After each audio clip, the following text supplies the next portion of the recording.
ওরকম অত্যাচার করতে মানুষের উপরে চাই না যে ওইভাবে পরে অত্যাচার করুক শুকুরকে আমরা চাই না এইভাবে অত্যাচার করতে শুকুরের আইন মানবো না কি কারণে মানবো না একদম মানবো না এই মুহূর্তের সবথেকে বড় খবর আপনাদের আরো একবার জানিয়ে রাখি, মিথ্যা সম্প্রচার পিবি নিউজ করে না, সত্যের পথে এগিয়ে রাখে এবং এগিয়ে থাকে।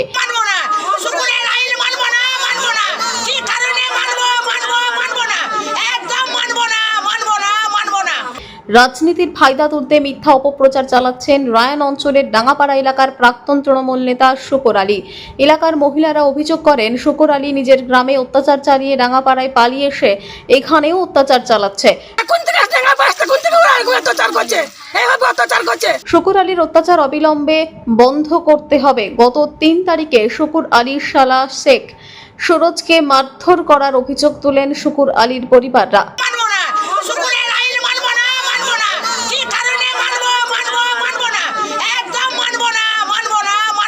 বিগত 15 দিন কেটে গেলেও অসুস্থ হয়ে পড়ে শেখ সুরাজ।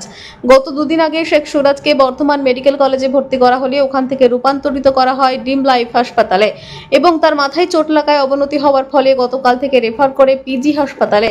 শেখ সুরজের পরিবার অভিযোগ করেন ডাঙ্গাপাড়া তৃণমূল নেতা শেখ জামালের ছেলে ও জামাই তার সঙ্গে শেখ সাইদ 3 জন মিলে শেখ সুরাজকে মারধর করে। প্রশ্ন এখানেই, আদৌ কি তারা মারধর করেছিল?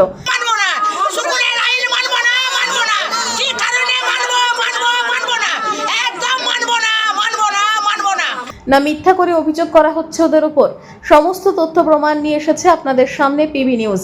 ডাঙ্গাপাড়া এলাকার শেখ সুরজের বন্ধু শেখ বল্টু জানান, না ওরা কেউ ছিল না, আমি ওখানে স্পটে ছিলাম যেদিন ঝামেলাটা হয়। ওখানে আমি ছিলাম, ফিরোজ ছিল, সুরজ ছিল, চাঁদ ছিল, মাজেদ ছিল, এই কটা লোক আমরা বসেছিলাম। আর একটা ওখান থেকে একটা মাতাল এসে আমাদের পাশে এসে বসে পড়ে। সুরজ তখন বলে সরে যান, এত মারবো। ওই বলতে ওকে একটা বোতল বাড়িয়ে এখানে নিয়ে যায়, বাস এইটুকু। তারপরে কি হলো? তারপরে ওর বেশি কিছু জানি না। তারপরে সুরজকে কে নিয়ে এলো? পালিয়েছি আমরা, ওকে পালিয়েছি সবাই মিলে। আমরা যে সাথী করে ছিলাম দিয়ে চলে সুরজকে নিয়ে চলে এসেছিলেন? রক্ত বেরোচ্ছিল? হ্যাঁ, রক্ত বেরিয়ে বিলাস বেরিয়েছিল এখান থেকে।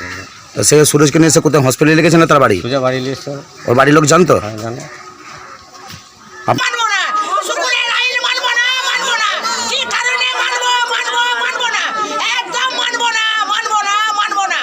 ঘটনার দিনে 5-6 জন একসঙ্গে মদের আসরে বসেছিল।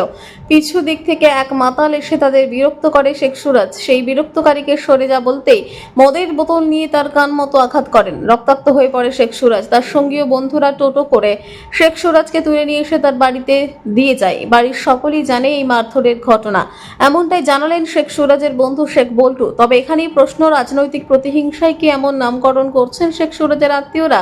এবং এ বিষয়ে শেখ সাইদ ও জামালের ছেলে সমস্ত মিথ্যা অভিযোগ বলে উড়িয়ে দেয়। এলাকায় অশান্তির বাতাবরণ বানাচ্ছেন শুকুর আলী। রাজনৈতিক ফায়দা তোলার জন্য এমনটাই অভিযোগ করেন এলাকাবাসী।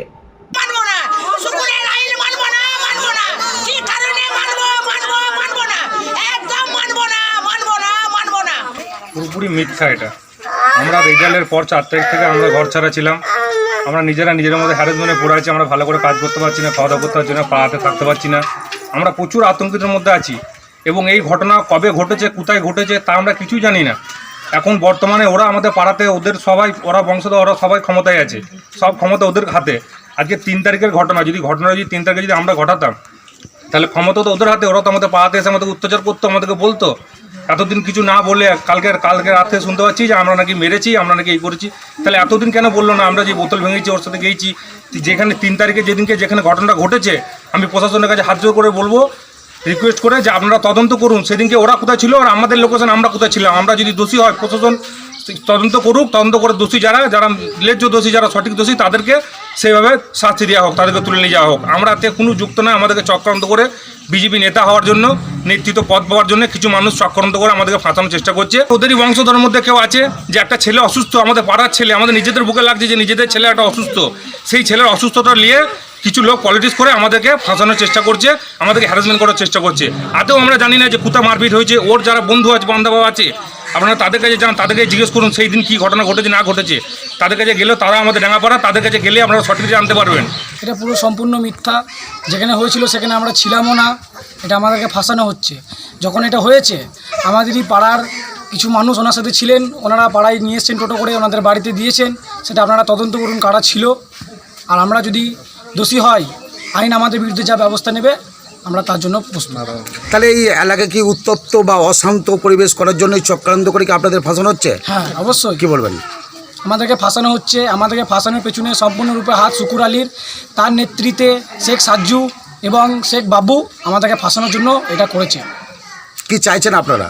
আমরা চাইছি যারা দোষী তাদের শাস্তি হোক, আইন সেটা দেখুক। তো রাজনীতির কালার লাগাচ্ছে যে বিজেপির বুথ সভাপতি বলে তাদেরকে মারধর করা হয়েছে, আপনার নামে অভিযোগ। না, সম্পূর্ণ মিথ্যা। আমরা তো পার্টি পলিটিক্স কোনোদিন করিনি। বাবা যা করেছে সেটা বাবা বুঝবে, আইন তার ব্যবস্থা নেবে। আমরা না তখন পার্টির কোনো ঝান্ডা ধরেছি না এখন ধরবো। এটা আমাদেরকে ফাঁসানো হচ্ছে।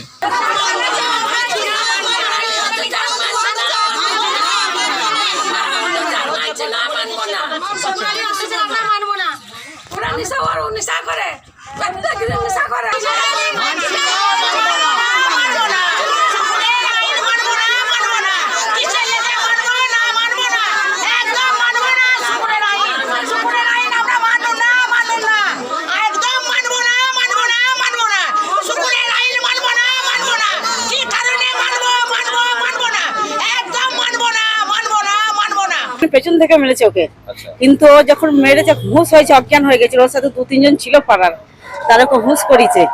আর যে ওকে মেরেছিল তাকেও আমাদের যে 2 জন ছিল আমার ভাইয়ের পাশে, সেই ছেলেটাকে ওরা মেরেছে। সেই ছেলেটা ছুটে ভয়ে পালিয়ে গেছে। আমার ভাই কিন্তু জামালের 2-3টে লোককে দেখেছে। আর আমার ভাই বিজেপি করতে বলে জামাল খুব আমার ভাইয়ের ওপরে অত্যাচার করেছে। জামাল আমার ভাইকে যখন তখন হুমকি দেখাতো, আর খালি বলতো আমার লোক তোকে যখন তখন পিটি মেরে দিবে বে, তোকে জানে মেরে দিবে বে। আর অনেকবার ঠেট করেছে বাড়িতে এসে জামাল। আর জামালের লোকজনেরাই করেছে। আমার ভাইকে আমি জিজ্ঞাসা করেছি, বল তোকে কে মেরেছে? আমার ভাই বলেছে জামালের লোকরা ছিল। নাম কি? নাম সাইদ ছিল, মুন্না ছিল, জামালের ছেলে ছিল হাসান। ওই 3 জনের নাম বলেছে। আরো সবাই ছিল, অতটা মাথায় লেগেছে, অতটা বুঝতে পারেনি। আর সাব্বির বলে ছেলেটা ছিল। হ্যাঁ, কিন্তু যখন তখন আমার ভাইকে ঠেট করেছে, বাড়িতে এসে ভাঙচুর করেছে ওর বাড়ি। বিজেপি করাতে, বিজেপি করা অপরাধ আমার ভাইয়ের। আর জামাল খালি বলতো তোকে দেখে নেবো, আমার যদি কিছু হয় তোকে আমি ছাড়বো না, তোকেও কিন্তু আমি মেরে দিয়ে আমি জেলে যাবো।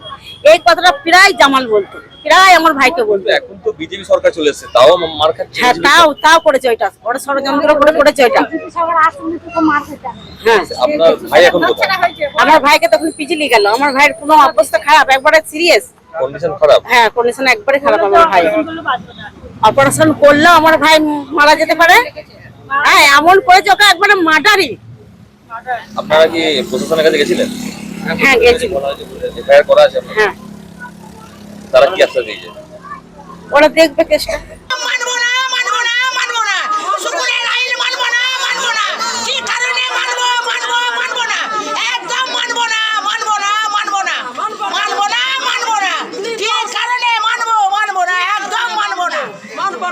শেখ রতনের রিপোর্ট, পিবি নিউজ।